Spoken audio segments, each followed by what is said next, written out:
Okay. Good evening, everyone, to this very special hour. Thank you for being here. I think it's important and you think it's important. So let's make the most of it.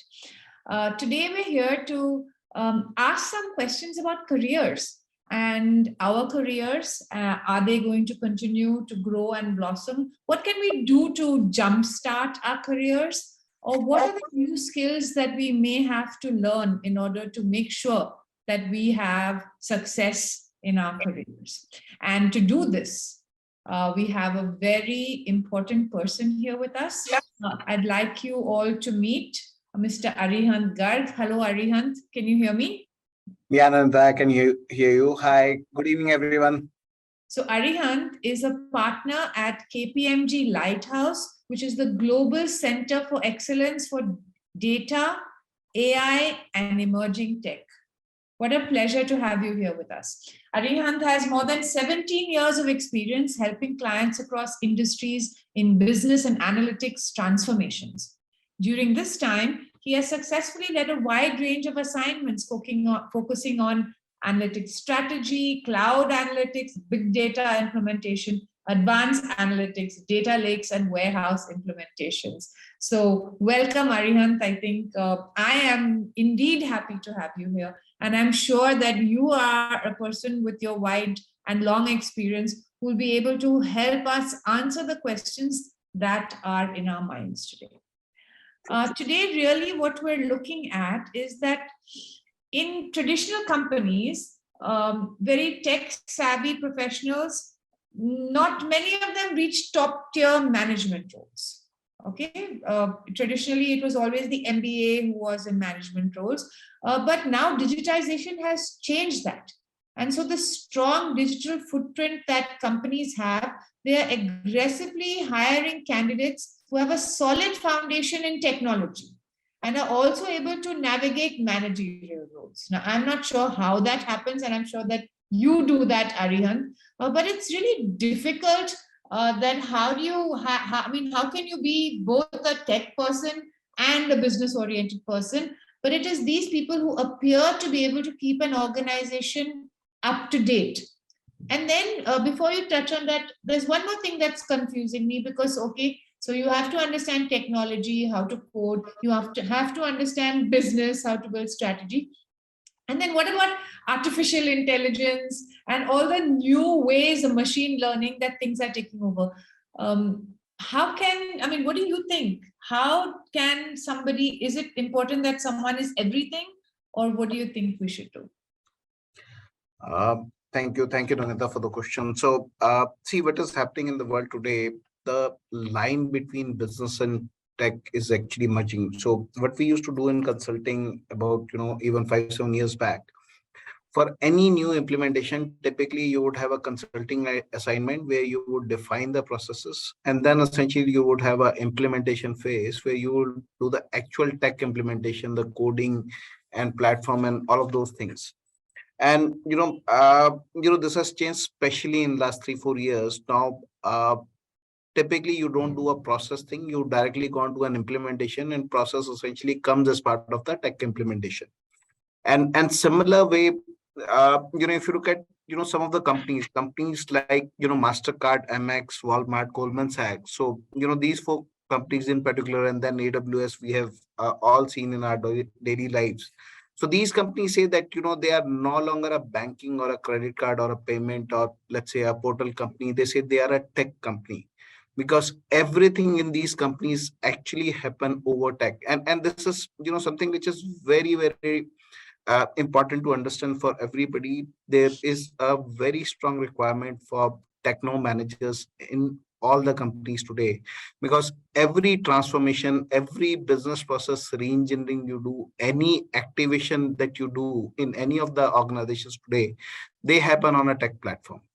And it is very, very difficult to find people who understand both tech and business at the same time. And increasingly people with tech background would be encouraged to take up business roles, and people with business background would be encouraged to learn tech. So this, yeah.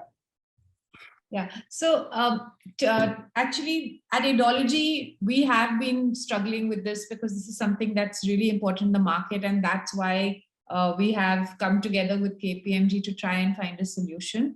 And we have a lot of questions that are being asked because in the audience here, and a lot of young people have either done engineering and computer science or they've done management. And you're talking about of Techno-Managers. So is it possible for both these groups to learn, or? Absolutely. So, Nanda, so this is for each one of us to do the transition. So what is expected in the business today is, one, you need to have a very, very detailed understanding of the business and the domain. So if you are essentially on, let's say, a bank, you need to understand how a banking process works, how, let's say, regulatory reporting in a bank works, how, let's say, corporate banking works, how, let's say, the core ERP, or the way we call it, essentially how the core banking system of a bank works. Now, the expectation again is, one, you understand the business, but then you also understand the tech. And, the misconception which I want to essentially remove is, understanding tech does not mean that you are coding on tech. So understanding essentially means that, appreciation of tech, what tech will essentially bring on when you say that I will put a CRM in place.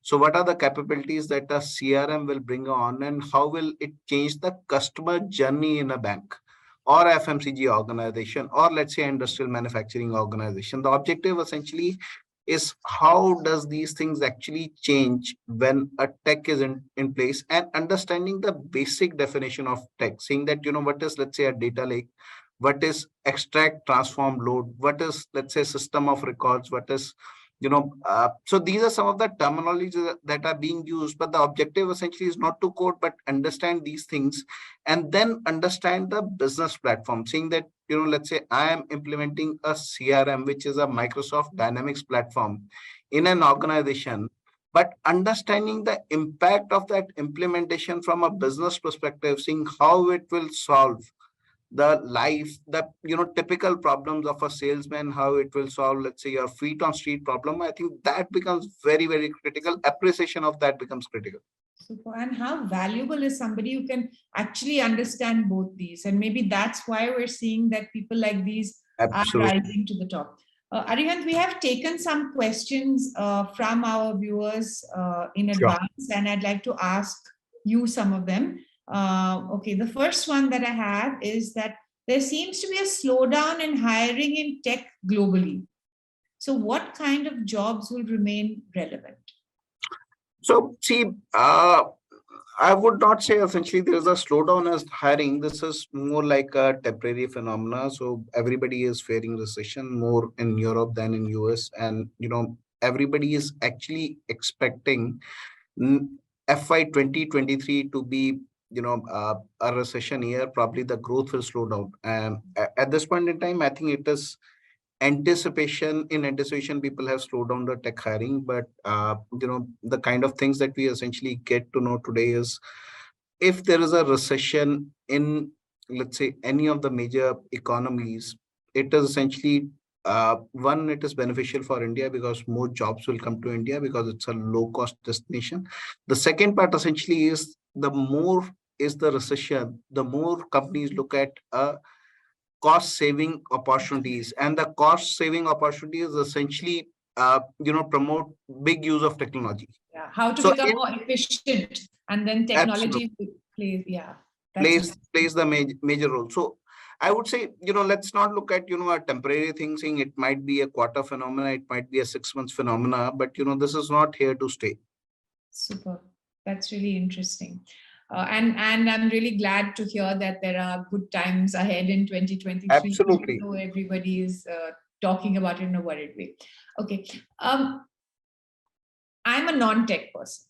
Okay. And I think many of the people here may also be non-tech, but we keep hearing about this technology. How can a non-tech person transition into analytics? Like, how do what do I have to get an internship somewhere, or how can I do that? Or can I do that also? Nanda, one of the first things which I essentially advise people when they come from a non-tech background, if they can essentially read more about technology. So, that appreciation of technology and then, finding an application of technology to solve problems. I think that is more critical than actually coding on the platform. So, one aspect is essentially at least start reading about what is happening on the tech. And where could I start? Where should we start reading?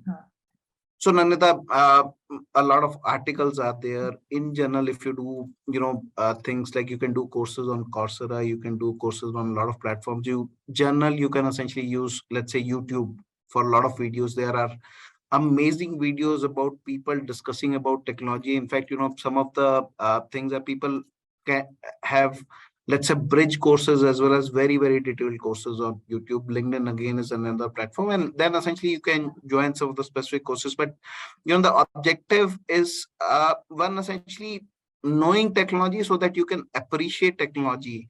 And then over a period of time, when people get into analytics, see, analytics has got two parts of analytics. One essentially is a part where you're a non-tech person, but you understand business, so you come as a business analyst. But once you come in as a business analyst, try to learn about the platform, try to learn about the tech platform, so that essentially you can get onto the tech and business side of it.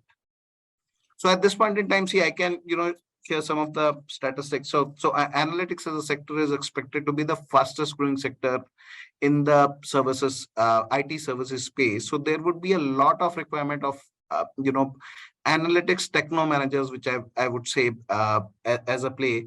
But I think that it is for people to at least prepare themselves well. So, a course like we have partnered with Edulogis on the similar lines, where we expect people to be prepared when they go on to industry, when they go on for their job interviews. Super. Thank you for that. Another question from a gentleman called Rahul is he's saying that how will AI like innovations like Chat GPT, AI creating arts, depicting thoughts, how will these change the future of work? So see, these things will definitely change the future of work, but there are two, three aspects that we need to understand. See, technology is a constant change, and it has happened in the last 20 years, and it will keep happening. In fact, the uh, pace of change of technology will only increase going forward. But what we also need to understand, it is not that when the technology is actually changing, it is not that jobs are being cut. If you look at even the World Economic Forum data for 2025 jobs, they say that because of let's say technology, 84 million jobs would be cut. But on the other side, they also say because of technology, 97 million jobs will be created. So it is essentially the low-end jobs getting cut off, data entry operators, let's say some people doing the mundane task, and it is the more tech business roles getting created, more productive roles getting created. In fact, I can tell you from my journey when the ERP started somewhere around 2005, 2008, everybody was fearing that, what will, let's say, accountants do if the ERP is implemented in every organization. And what we realized over a period of time, the accounting jobs have actually increased because you have got an ERP in place. And then essentially it brings in a much more efficient system for the organization to operate on. And then accounting, instead of punching in a JV, they have a more valuable task of essentially looking at the financials of the company. So I think, the more, let's say, the technology goes in, the more AI goes in, it is actually, the requirement of a higher, let's say, job getting created and a lower, let's say, low tech job essentially getting missed. So I think it is actually a boon for everyone. Super. Thank you, Aryan. Aryan, there's a question from Shania. She says that we're looking at a slowdown in the growth of startups. We keep hearing that, Aryan, but you can confirm that or not. How can I show the interviewer that I have the right tools and knowledge to succeed in a strategy role in tech companies? So see, when we talk about essentially startups, see, there is a slowdown because at this point in time, because of the overall economic scenario and because of the overall, let's say, recession fears, there is less funding being available to startup ecosystem in general. And when you say there is a slowdown, see, I would say, even for startups today, where the business idea is validated, there is, a clear demand in place. I don't think there is actually short of funding. So even if you talk about, some of the startups that have raised money in even last 2-3 months, you will actually see a lot of productive startups actually getting money. See, one of the things which are very, very essential for getting into startups, I think that baggage of saying that, I will only do this thing, this is the profile for which I'm getting recruited. I think that is what people have to leave behind at home, because, startup is a place where you say, you have to essentially solve the problem. It does not matter whether this is a tech problem, whether this is a marketing problem, there's a branding problem, or what else. So if you essentially have people who can come on board and help the organization solve problem, I think that is very much required. So I think, see, for startups, uh, I think it's the mindset that people need to have. So if you essentially have a growth mindset, saying that I will be able to contribute to whatever is the requirement on the job, I think that that growth mindset is what even startups and even the emerging companies, corporates are looking today. So when we do our recruitment, we look at aptitude and attitude, but for me, essentially, it's that attitude which is more important. See, skills at some stage, I can say that, even if somebody has got a 70% skill, we can train him for the rest 30%. Yeah. But that mindset has to be right. Super. So it's not about startups. It's even for a company like KPMG. Absolutely. That one needs to be able to solve a problem either way, or be prepared to learn and solve a problem either way. And I can see a slide here. I think it's quite interesting because it says that managers who possess technical skills have to be able to look at futuristic innovations and have business management and transformational leadership skills. So it looks like you have to keep learning as you go. Just being in college and having your first job doesn't really work, but everybody needs to kind of upskill themselves and learn also as they go. Arihant, do you also have to keep learning, or now that your partner, do you know everything? So, Nandita, I think, learning definitely is a part of every day's job for everybody. I spend about 2 hours reading about new things every day. Really? I think, that is something which I would actually urge everybody, at the young age. I can tell you about my journey. I never used to read. So all this reading, Like probably, yes, huh? I've started only in last 4-5 years, but I can tell you, if that's a habit, people can inculcate. It can be reading about anything in the world. It can be, let's say, reading about how the economy is doing in the world. It can be reading about a tech innovation in the world. It can be about reading how companies make profit. It can be about, let's say, what's the geopolitical situation in the world. But I would essentially say that this habit of reading is very, very important. Super. Amazing. And I think that's great. And for those people sometimes who find it difficult to, because we're not in the habit, or a lot of young, especially young people today, are not in the habit, then it's a good idea to become also a part of a cohort where there is a discussion, there's something, so you're guided through your reading in some way. Let's take a few more questions. Here's a question by Rajiv. He says that, in your experience, which are the key topics or concepts that data analytic experts don't have an adequate grasp over? So people who are in data analytics, which are the areas that they don't know enough about? Or don't? So, when you talk about any field, it's not even data analytics. So but we essentially are looking at people who understand the platform or the business end to end. I can give you an example. So whenever you do essentially, let's say, a data analytics implementation.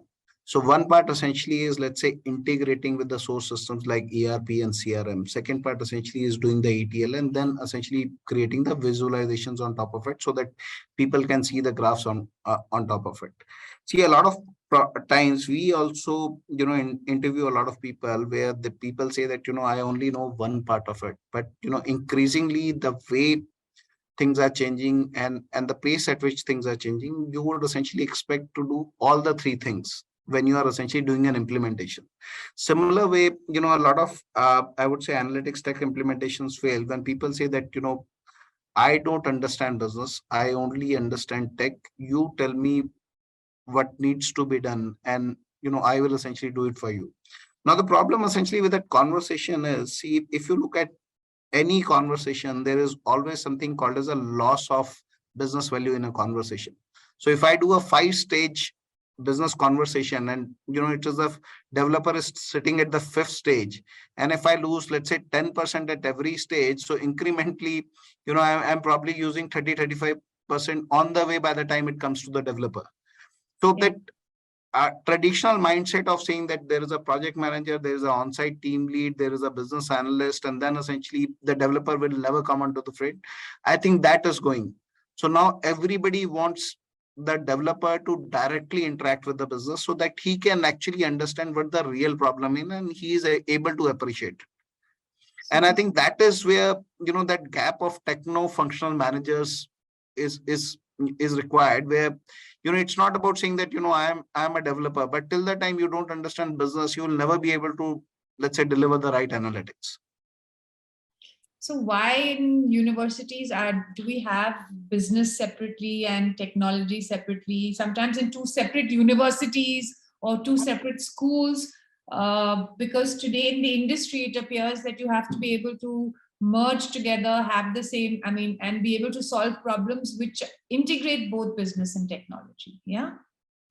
So, Narada, I would say, see, a lot of universities are actually changing these days. People have, understood this thing. So, in fact, another example I'll tell you, if you typically look at the analytics learning space, 2-3 years back, as recent as 2-3 years back, everybody used to essentially hop on saying we need to do data science, data science, data science.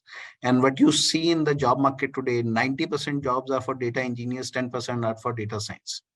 But then again, now you essentially look at courses where, big data and cloud becomes an very, very important element. It is essentially being incorporated as part of some of the courses in a lot of universities. Then only, putting in a data science.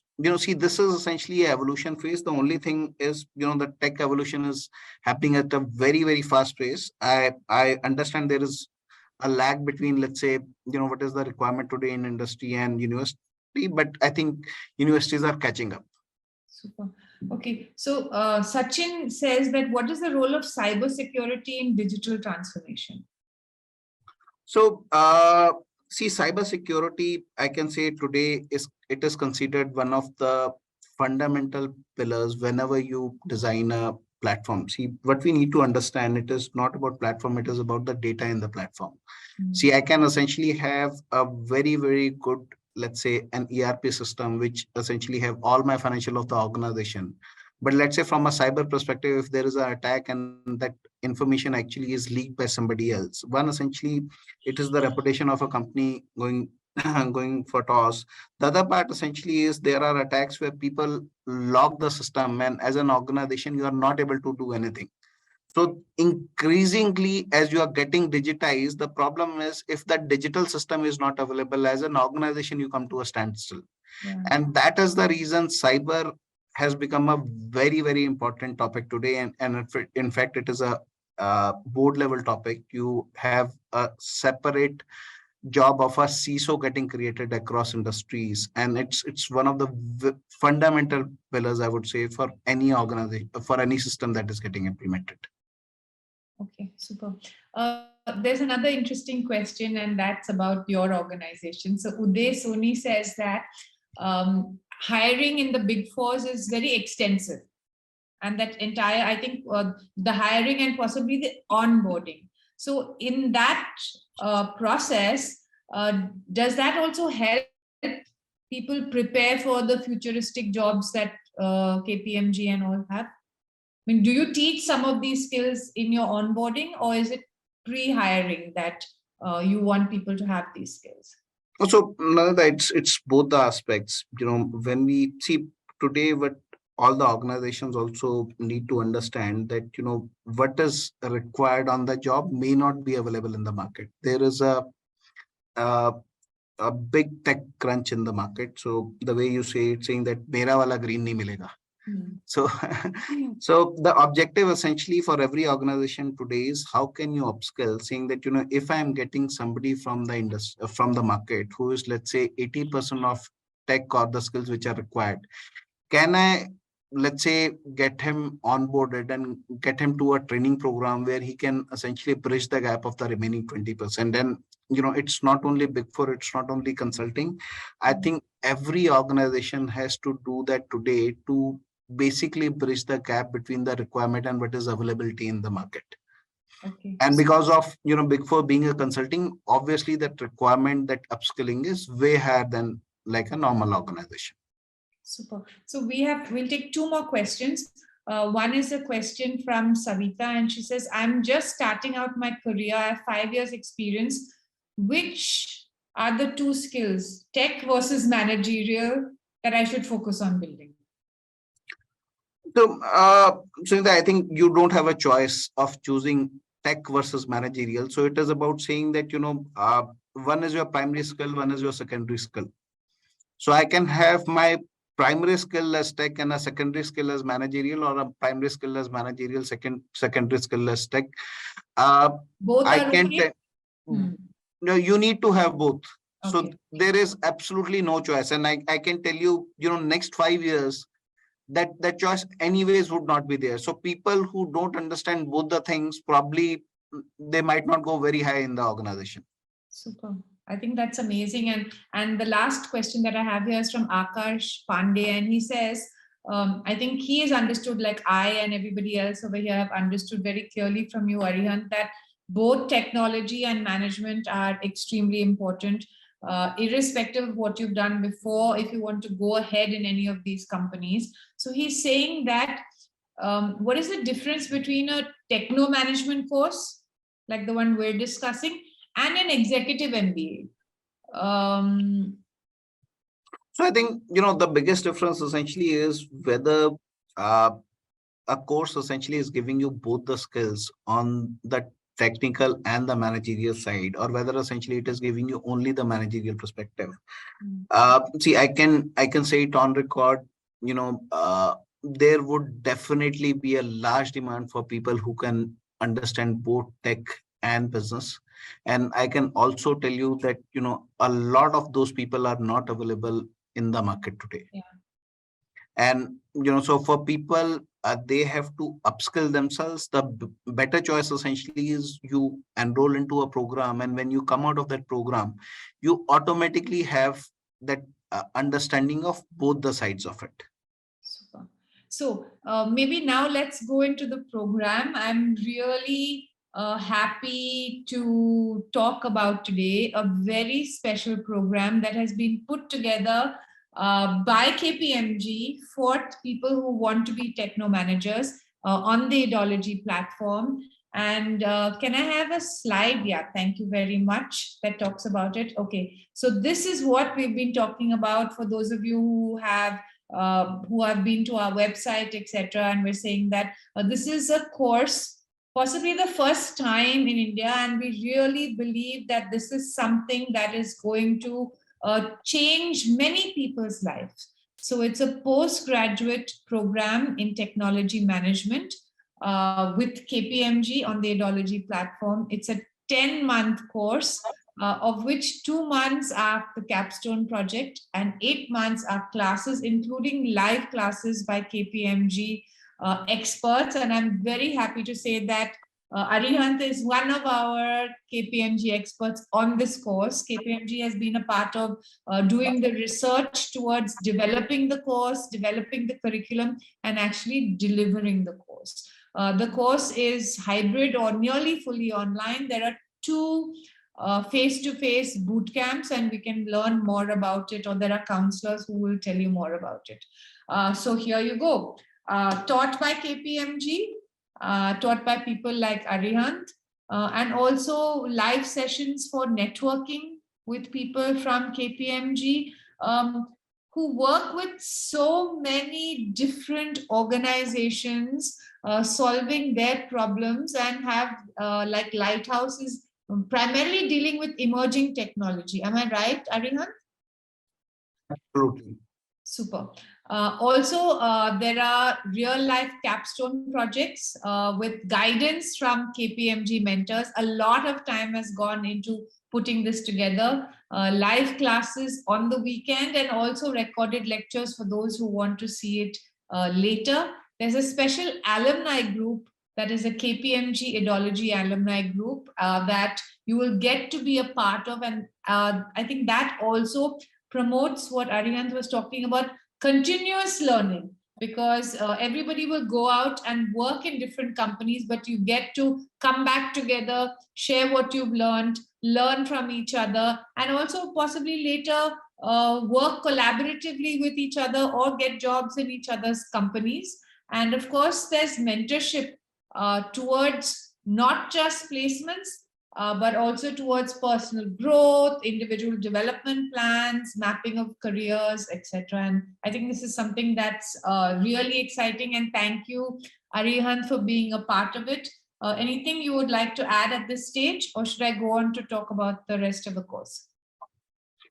One of the key things that we bring onto the courses, how do we essentially talk about some of the case studies, some of the capstone projects, which are more real with respect to the challenges that we are seeing in the industry. The objective from our side would be, how do we bring in what is required in the industry to the course, so that people are also more future ready and they know what is expected once they join the job market. Super. I just want to ask you, since you've been a part of the development from the start, that what made you and KPMG think that this is something that is important, that should go out into the market? So, Nandita, see, we have been, running this practice on the emerging AI, cloud, data analytics for quite some time. And what we have realized is actually a lot of people today are not available that you can hire and readily deploy on the job. And there is always this gap saying that, I understand tech, but I don't understand business, or I understand business, but I don't understand anything about the tech. And the way industry is moving, it becomes very, very difficult essentially to get such people to do essentially, let's say, enterprise wide digital transformations. Super. So that is the reason we realized that, if we don't invest in, let's say, some of these courses in the market, probably, we will not actually have people who have the right skills for the market to take. Super. And that's not just you, Arihan. So I think I have to also thank KPMG and, of course, Idology for bringing this to the market, because there are many organizations apart from the Big Fours who can benefit from this, because everybody has the same struggle. So let's have a look at the course slide, so we can take a look at some of the modules that there are there. Okay, so this is where the 10 months come into place. There are modules like dealing with data, new age techno systems, digital transformation, of course, strategic management. So I can see a very good blend between management and technology. Product management, which is again becoming really big, digital product management, and of course the mindset that Arihan talked about. In the third module, students get to choose a specialization, and the two specializations available are big data and cloud and data science. And maybe Arihan, could you talk a little bit about these two specializations and why they're important? See, one of the key things which is happening on the tech side in in the world today is everybody is transitioning over to cloud. So one key trend is definitely cloud, and that migration from on-premise systems to cloud is something which will keep happening at least for next 5 years. So that is definitely is one requirement for the skills which are relevant to the second part essentially is a lot of data getting generated in the world, and that is the reason we have this course around big data and cloud, because a lot of images getting clicked, a lot of emails getting generated, a lot of IoT devices generating triggers. So a lot of data is getting generated and we would need cloud systems to process it. The second side is on essentially a data science. Again, the genesis is saying a lot of data is available in organizations today. So there was a wave of implementing systems in last 10 years. So everybody has now got a ERP in place. Everybody has got a HRMS, CRM, IoT devices in place. And all these systems are actually generating tons of data, which can be actually analyzed using data science, and some meaningful insights can be brought out of it. So that is the reason we have chosen these two specializations, because these are the ones where we see a lot of demand coming from the industry. Yeah, and are you saying that if I join this course and I don't have a tech background, I will be able to understand the application of AI, ML in business or big data, etc., in this short period of time? Absolutely. So the objective, essentially, as I said, the objective is to get you familiar with these things, to get you have that acumen of digital. Wow. But then essentially it would require a constant, let's say, reading at your side, practicing at your sense, to get essentially more deep into these areas. Super, thank you. And can you tell me, sorry, can I have the course slide back, please? Because I'm finding it, I think it's really amazing.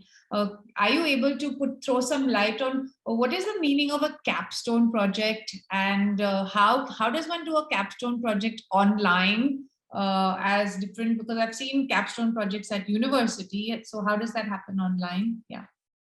So see, one of the key endeavor for us on the capstone project is, can we give, let's say, people to work on problems which are more real world problems, or what is happening in the corporates today? Can I ask essentially somebody to work on procurement data? Can I ask somebody to work on sales data? Can I ask somebody On to real data? I would say a data that's replicate. available. Okay. Yeah, Authentic a data. replication of a real data, because All right. a real data may not Yeah. be, let's say, available from an organization perspective, but then essentially a replication of that data, and then essentially people doing they should be able to essentially create their own problems, solve their own problems using that data. And what we also do as part of these capstone projects, they have a SME which is available both from university and from KPMG, and they can reach out to that SME. We would essentially have mentoring sessions as part of this.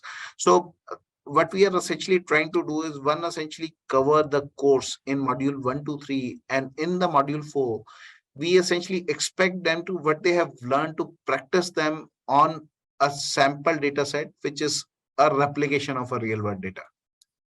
Wow. Okay, I think that would be amazing, and also amazing to be actually mentored by an SME from KPMG. And I think that's also very special, that people want to mentor young people, give back, and make sure that the next generation of techno managers are as successful as possible. I think that's, and one of the other things essentially is there in this capstone projects is that we cover both the aspects of business as well as tech. So the problem essentially are on a business function, saying that you've got a procurement data, so you will essentially have to solve a problem which is on the procurement data. So it also gives you understanding of how a procurement function works and how a procurement data is generated in the organization. Similarly, when we work on HR data, when we work on finance data, it gives us essentially a flavor of that function, and also that tech implementation which is required. Super, thank you. And I think that you prepared a slide of what is the shift that could happen after doing a Techno-Manager course. So maybe I'll hand this over to you, Arihant. Can you take us through some of this? Oh, no. So what we essentially are saying that, after doing this course, one of the shift that we essentially look at people is, instead of, let's say, an entry level job or more of a developer or more of a team lead kind of job, they can actually go on to becoming more like technical manager, a data scientist, which essentially plays both the hats, and eventually go on to roles like head of analytics, head of data engineering, technical program managers, technical leads, and then essentially business leads. So these are some of the areas, when you essentially look at, these positions in any organization, they would again expect a blend of technical and business skills for everybody to bring in on the table. Super. I'm just trying to look at these. And are you saying that these also are the designations of the future and what people after doing this course can aspire to be, depending on where they come from? So if you are from a business background like sales or finance, you can become like a finance analyst or a HR analyst or a data scientist after doing this. Yeah. Or you can. Absolutely. Super.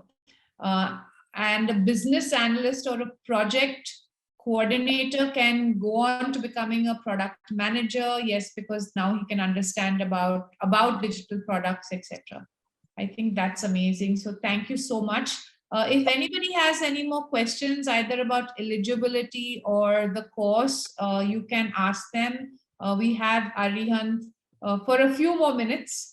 And then I think you'll have counselors or people from ideology who will help you. Okay, so there is one more question, and yeah, I think again that's an important question. It's from Chitrita. She says that what are the jobs that will be secure in the future and what will become obsolete? So I think that there is a real worry about how do we keep ourselves relevant for the future? So can you take that? What are the jobs that will become, which will be secure, and what are those which will be obsolete? So, so this is again a slide that we have from the Future of Jobs survey from a World Economic Forum. See, clearly any job which is more repetitive in nature, which is essentially at the lower end of a spectrum, something like, let's say, a data entry clerk, something like, let's say, a basic financial analyst, mechanics, client information, a lot of, in fact, MIS report generation jobs. So you will actually find a lot of MIS department in the organizations where they would have 20-25 people and they only work on Excel files to generate jobs, to generate reports that are required by the management. So some of these jobs will definitely get replaced over a period of time because tech is changing very, very fast. But what would be an increasing demand of jobs? And in fact, as I talked about the number from the World Economic Forum, they say that if 84 million jobs will get reduced, it is the 97 million jobs that will be created as part of the digital revolution.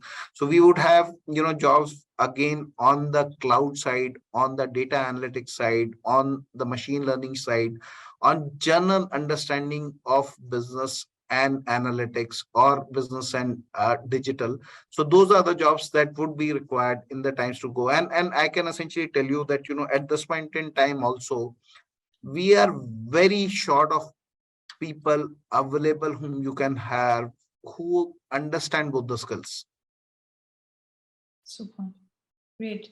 Thank you so much for that, and thank you for being with us. I think that this is a really important juncture for a lot of young people, for us, where KPMG and Ideology are going out and saying, okay, this is what is required in the industry, not just at KPMG and the Big Four, but at industry at large. We need to have people who can solve problems, but not only through a lens of a management person or a technology person, because the big problems actually cover various sectors. So people need to be able to look at all the sectors together, see how technology can be used in those sectors and solve those problems.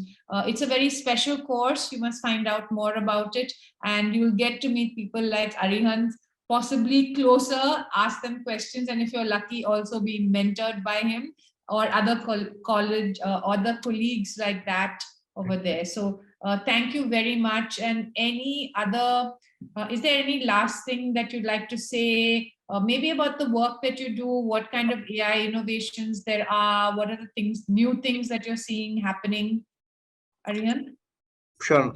Nanda, I think there is a lot happening on the side of cloud and big data in general. And then again, data science, a lot of AI ML things which are getting created. Everybody is today talking about NLP and text mining. NLP is natural language processing. So how do you essentially read, let's say, a paper, and how can machines generate analytics on top of it, saying that, you have got your written feedback. Today what happens is if there are 5 lakh feedback forms, it becomes very, very difficult to essentially have a team of 50 people read every form and then essentially generate analytics out of it. Can I essentially have a machine learning model that goes through those pages and then generate insights? So that's the kind of work that we do on NLP, big data analytics. In fact, we do a lot of work on some of the cutting edge thing on uh, analytics. So we do a lot of econometric modeling that we do. We do a lot of, let's say, forecasting around energy consumption. We do a lot of work for identifying what should be the next, let's say, location where you should open your store. So we call it essentially the location analytics advisory. We do a lot of work in terms of doing the forecasting, market analysis, more from, let's say, consumer markets and retail kind of clients. So these are some of the cutting edge work that we are essentially doing today. Super. I find it really interesting that one is using technology not just to solve the problems of today, but actually speculating what can happen tomorrow. And speculation is such an important thing because everyone today is looking